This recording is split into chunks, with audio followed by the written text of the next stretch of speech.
황동현의 시선집중과 함께하고 계시는 지금 시각 7시 8분 지나고 있습니다. 광주 시민들이 이용하는 시내버스, 이 준공영제를 시행하고 있습니다. 그런데 이 준공영제는 오랜 시간 동안 시민들의 또 불만 그리고 비난으로부터 자유롭지 못합니다. 혈세 먹는 하마라는 말까지 듣고 있는데요. 해마다 광주시가 지원하는 재정지원금이 수백억씩 늘어나는데도 시내버스 서비스에 대한 시민들의 만족도는 계속 떨어지고 있고 또 회계의 투명성 또한 담보되고 있지 못하다라는 지적들이 많습니다. 그리고 광주시가 도리어 버스업체의 이윤 추구를 보장하고 있는 거 아니냐라는 지적도 나오고 있는데요. 최근 광주시가 이런 문제점이 계속 지적되고 있는 준공영 제도를 개선하기 위한 안을 내놓았습니다. 준공영제의 투명성 그리고 제대로 된 준공영제, 시민들이 좀 더 편리하게 이용할 수 있는 버스 시스템들을 위해서 어떤 이야기들을 하고 있는지 궁금하기도 하고요. 그다음에 이 공공성, 투명성 논란이 끊이지 않는 광주 시내버스 준공영제 앞으로 어떤 식으로 이끌어가는 것이 적절한 것에 대한 궁금증도 함께 일어납니다. 그 현황과 함께 광주시가 내놓은 방안에 대한 이야기 오늘 정리를 해보겠습니다. 시내버스 준공영제에 대해서 오랫동안 조사해오고 관심을 가져온 분이시죠. 이병훈 노무사 연결합니다. 안녕하세요, 노무사님.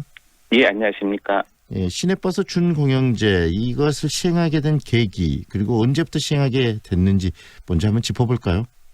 예, 우리나라 경우에는 2004년도에 최초에 서울시가 도입을 했는데요. 우리 지역 경우는 2006년 12월 달에 시내버스 준공영제가 도입이 됐고요. 네. 최초 지원금은 176억 정도 광주시가 세금으로 지원을 하였습니다.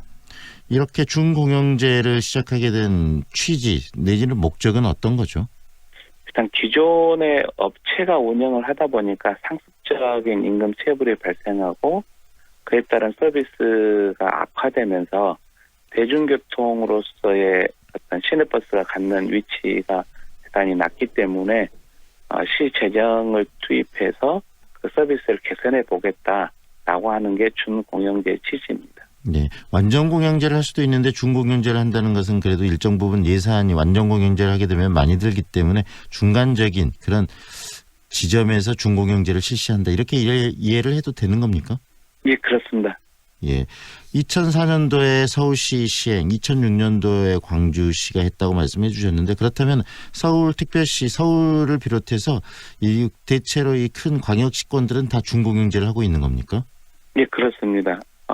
서울시가 제일 먼저 했고 6개 광역시는 현재 다 시행을 하고 있고요. 도 단위로 보면 제주도가 지난해부터 준공영제를 시행을 하고 있습니다. 예, 2006년에 처음 시행을 할 때 광주가 176억이었다고 말씀하셨는데 지금은 어느 정도 됩니까? 작년 기준으로 약 651억 정도를 지원을 했습니다. 정말 많은 금액이 시 재정이 투입이 되고 있는데 이 준경영제를 바라보는 그 광주시 그리고 시민단체 시각이 좀 굉장히 좀 차이가 많이 나는 것 같아요. 어떻습니까? 예, 준공영제는 공영제에 준하는이라고 해석하는 게 시민사회단체 해석이고요. 네. 광주시는 공영제가 아니다라고 하는 것에 준공영제의 의미를 부여하고 있어서 네. 바라보는 시각 자체가 조금은 상반된 입장입니다. 결국은 전혀 다를 수도 있다는 생각이 드는데 그 이야기는 결국은 준공영제를 하기 때문에 공영성이 강화돼야 된다고 생각을 하는 게 시민단체의 생각이고요. 예. 하지만 광주시는 완전 공영이 아니기 때문에 광주시가 개입할 수 있는 여지가 그렇게 많지 않다라고 주장하는 게 지금 광주시의 생각이라고 이해를 하면 되는 겁니까? 예. 이제 광주시는 공영제라면은 우리가 관리 감독뿐만 아니라 제도 개선에 어떤 적극적인 모습을 취하겠는데 준공영제이기 때문에 우리는 재정 지원만 할 뿐이다. 이게 광주시의 기본적인 입장이고요. 네. 시민단체는 시민의 혈세가 투입된 만큼 거기에 따른 관리 감독 그리고 제도 개선에 광주시가 주도적인 역할을 해야 된다.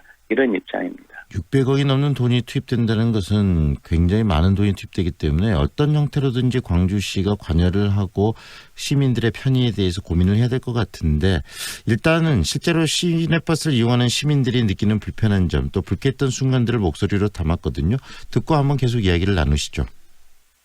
전남대학교에서 광천터미널 가는 그 구간에 이게 고가 급커브가 있거든요. 속도를 좀 줄여서 가야 되는데 속도를 계속 유지해서 가다 보면 이게 버스가 고가도로에서 튕겨 나갈 것 같은 그런 느낌을 받은 적이 있었거든요. 그때가 제일 좀 아찔했던 것 같아요.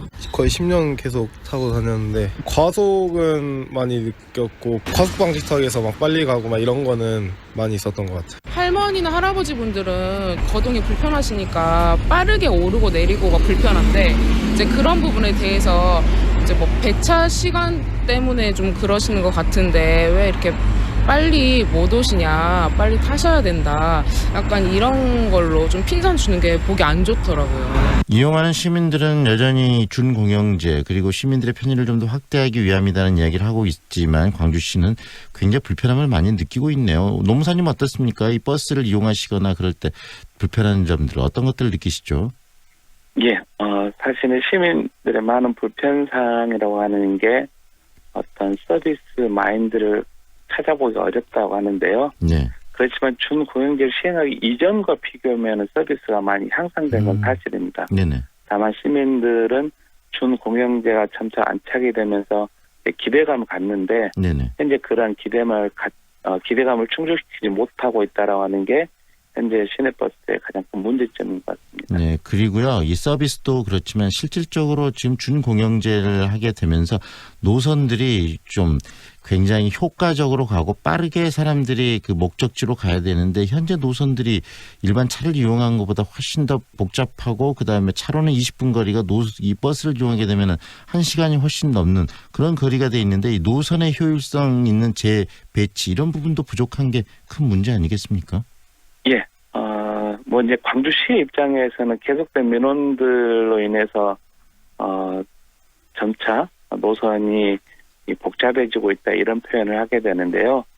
실은 저는 이제 광주시에 계속 제안했던 게 광주시의 큰 거리로만 많으면 10군데 정도 멈추는 네. 어떤 정말 이 속도감이 날 수 있는 노선들을 운영을 해보자. 네네. 광주시가 많게는 60개 정도의 정류장을 운행하는 버스도 있습니다. 네. 그러다 보니까 150m 가서 정차하는 이런 노선의 경우도 있는데 광주시는 이게 민원으로 인해서 어쩔 수 없다라고 표현을 하는데 네. 저는 시내버스가 정시성도 있지만 신속성도 있어야 되는데 이 신속성과 관련해서 광주시가 전혀 노력을 하지 못하고 있다 이렇게 생각합니다. 좀 머리를 맞대고 그 뭐 민원을 다 그냥 그대로 해결하는 게 아니라 효율적으로 고민해서 해결하는 노력이 있으면은 노선이 훨씬 더 편리하게 되고 그다음에 버스도 빨라지고 방금 말씀하신 것처럼 신속성이 생길 텐데 그런 고민이 좀 많이 없다는 생각이 듭니다. 일단은 광주시는 어떤 이런 문제점에 대해서 생각을 갖고 있는지 이야기를 좀 더 듣겠습니다. 광주광역시 최태조 대중교통과장 이야기 한번 듣고 계속 말씀을 이어가시죠. 시내버스 서비스 수준을 시민의 눈높이에 맞추기 위해 우리 시에서는 시민 모니터단 운영, 시내버스 차량 점검, 운전원 실명판 부착, 서비스 외부 평가 등 6개 과제를 추진 중에 있는데요. 매년 시내버스 서비스 평가 결과에 따른 인센티브 제도를 통해서 운수회사 스스로 노력하고 상호 경쟁하는 시스템이 안착하도록 유도하고 있습니다. 가장 중요한 것은 운수 종사자와 사업자가 현 상황에 대해 인식을 공유하고 자발적인 개선 의지가 중요하다고 판단됩니다. 시 운수업체, 운수 종사자가 소통과 협업을 통해 서비스가 제고될 수 있도록 노력해 나가겠습니다. 결국은 최태조 대중교통과장의 이야기는 원론적인 이야기인데 이런 부분들이 뭐 인센티브를 준다는 것도 중요하지만 문제점을 강력하게 지적하고 제재하는 시스템도 중요할 것 같은데 그런 부분은 많이 부족한 거죠. 저는 광주시의 시각 자체가 좀 잘못됐다는 입장을 가지고 있는데요. 네. 서비스를 제공하는 게 어떤 시설면도 있고 그걸 직접 운행하는 운전원도 있는데 운전원을 경쟁으로 계속적으로 내몰아서 또는 계속적인 제재를 통해서 서비스가 개선될 수 있다라고 생각을 하는데 이건 최초의 서비스를 일정 정도 수준까지 올릴 때는 그런 게 유효할 수 있지만은 네. 보다 질적인 서비스를 개선하기 위한 방안은 저는 아니라고 생각을 합니다. 그럼 어떤 방안이 필요하다고 생각하세요? 실제 운전하신 분들한테 그러한 마인드 그리고 내가 대중교통을 담당하고 있구나라는 책임감을 스스로 불러일으키기 위한 계속적인 노력이 필요한데 현재 광주시의 정책은 자 여러분들이 서비스를 하셔야 됩니다. 자 이제 경쟁하세요. 자 여러분들이 이러한 인센티브를 받을 수 있으니 노력하세요라고 하지만은 실제 그게 그분들에게는 큰 어떤 메리트가 있는 건 아닙니다. 네. 그런 부분들 방금 지적하신 부분들에 대해서 광주시가 좀 고민을 좀 해야 될 것 같고요. 그리고요. 그 처음에 모두에 말씀하신 것처럼 시민단체들은 준공영제라는 것은 공영성 강화다. 그리고 광주시에서는 준공영제이기 때문에 이 버스 운행에 있어서 어떤 관리 감독을 최소화하고 개입할 여지가 없다라고 인식하는 그 인식의 차이가 큰 문제라는 말씀하셨는데 그 과정에서 이 사업자들만 좀 배불리는 이 시스템이라는 지적도 있습니다. 그 부분은 어떻게 보세요? 2006년 준공영제를 도입될 당시에 약 광주시 전체 노동자들의 임금 체불이 많게는 1년 정도 임금이 체불된 경우가 있었습니다. 네. 그래서 사업주들이 퇴직금조차 지급하지 못하던 상황이었는데 이걸 준공영제로 시행하면서 사업주들에게 4%의 영업이익을 담보하는 형태의 계약을 체결했는데요. 네. 매년 어떤 운영비가 증가하면서 사업주 이윤도 매년 증가하는 조금은 아이러니한 운송원가를 광주시가 다 지원하고 네. 차량을 구입하는 비용도 광주시가 다 지원하는데 거기에 따른 사업주 이윤은 점차 증가해 왔다라고 하는 게 현 시점의 가장 큰 문제점이기도 합니다. 다시 말하면은 이 버스 준공영제를 통해서 가장 큰 이익을 보고 있는 것이 바로 이 사업주들이라는 이야기 아니겠습니까? 예, 그러니까 2006년 기준으로 약 1,200억 정도가 전체 시내버스 운영비였는데요. 네네.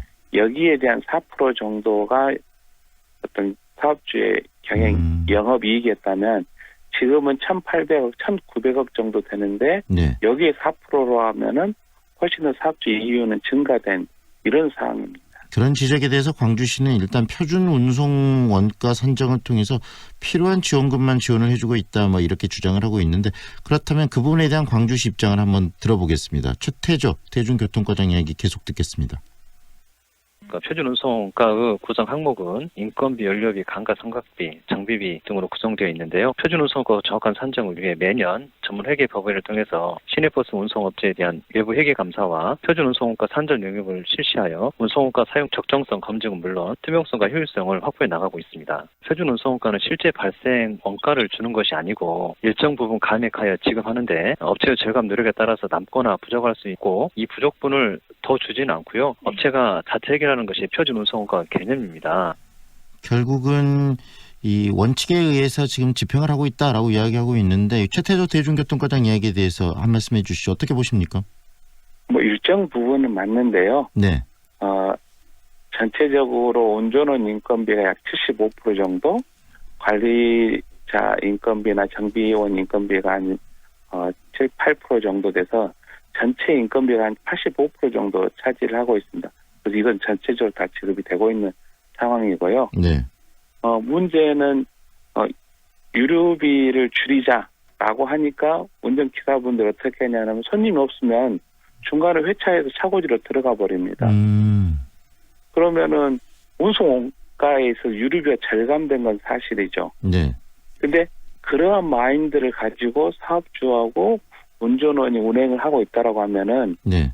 과연 준공영제 방향이 맞냐라고 저희들이 되물을 수밖에 없습니다. 그리고 불편함은 결국은 시민의 몫이 되지 않습니까? 예, 그렇습니다. 다시 말하면 준공영제까지 실행하면서 600억이 넘는 돈을 여기에 투자하면서 시민들의 편의를 위하게 하겠다는 그 기존의 당초 취지에 부합하지 않는 행동들이 발생한다는 것인데 그런 부분에 있어서 광주시가 적극적으로 제재하고 그다음 문제점들을 개선할 노력이 있어야 되는데 좀 없는 것 같아요.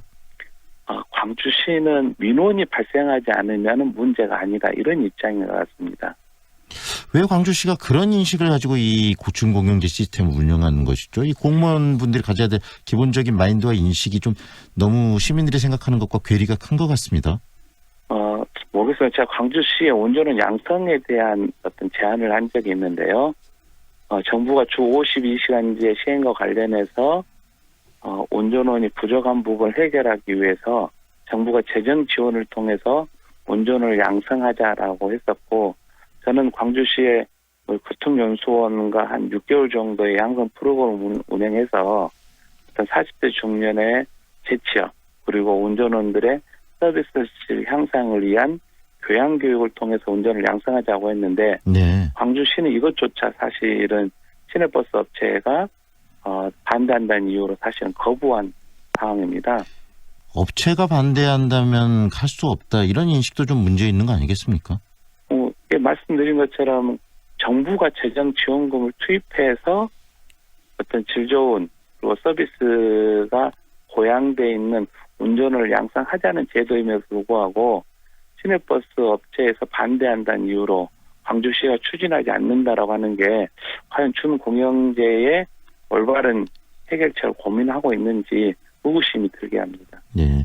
광주시 의회에서도 이 시내버스 준공영제에 대해서 여러 가지 좀 고민을 하고 있다고 하는데 광주시 의회 입장도 좀 듣고 더 이야기를 이어가도록 하겠습니다. 광주광역시 의회 박미정 의원의 목소리 한번 들어보시죠.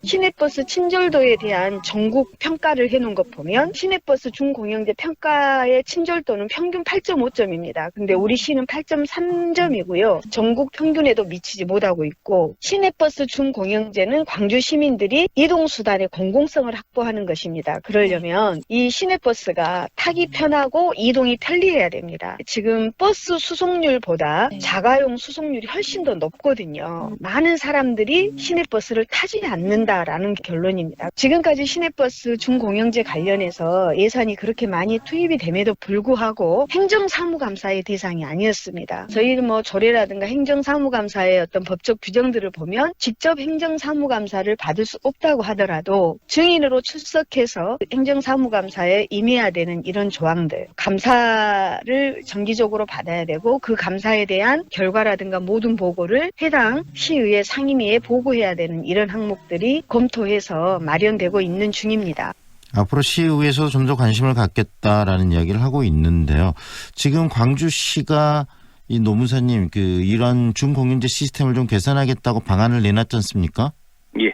그 내놓은 방안의 주요 골자 그리고 이 방안들이 갖고 있는 어떤 문제점이나 맹점이 있다면 무엇인지 그 이야기도 좀 해주세요. 주요 지금 광주시가 꺼내놓은 골자는 어떤 겁니까?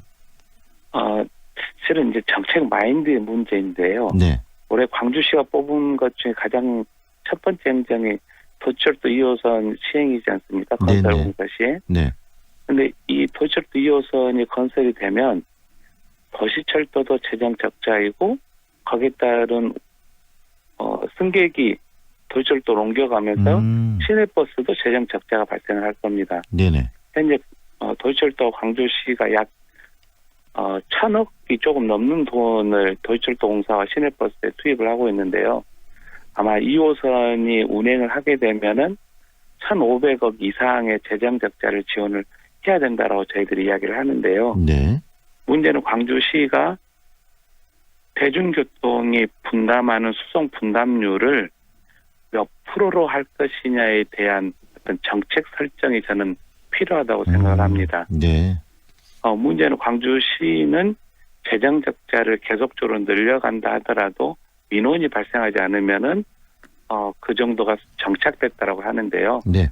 저는 시내버스뿐만 아니라 지하철이 가지고 있는 수송 분담률을 몇 프로로 할 거냐에 대한 정책적인 마인드를 먼저 책정을 하고 이를 실현시키기 위한 대중교통의 기능, 순기능을 어떻게 높여갈 거냐를 고민해야 되는데 현재 광주시가 마련한 TF팀의 결과들은 네. 어떤 그 순간순간의 땜질 수준에 불과하다라고 합니다. 그래서 매년 발표되는 TF의 결과가 이거 재탕한 거 아니냐, 좀 말만 바꾼 것일 뿐이 아니냐, 그 정도에서 어느 정도 재정 적자가 줄어드느냐라고 물어보면은 별반 다른 대책이 아니라는 겁니다. 이번에 광주시가 이번에 제시한 내용도 이 기존의 방식과 크게 다르지 않다. 큰 개선에 대한 의지가 엿보이지 않는다. 이렇게 보시는 거네요.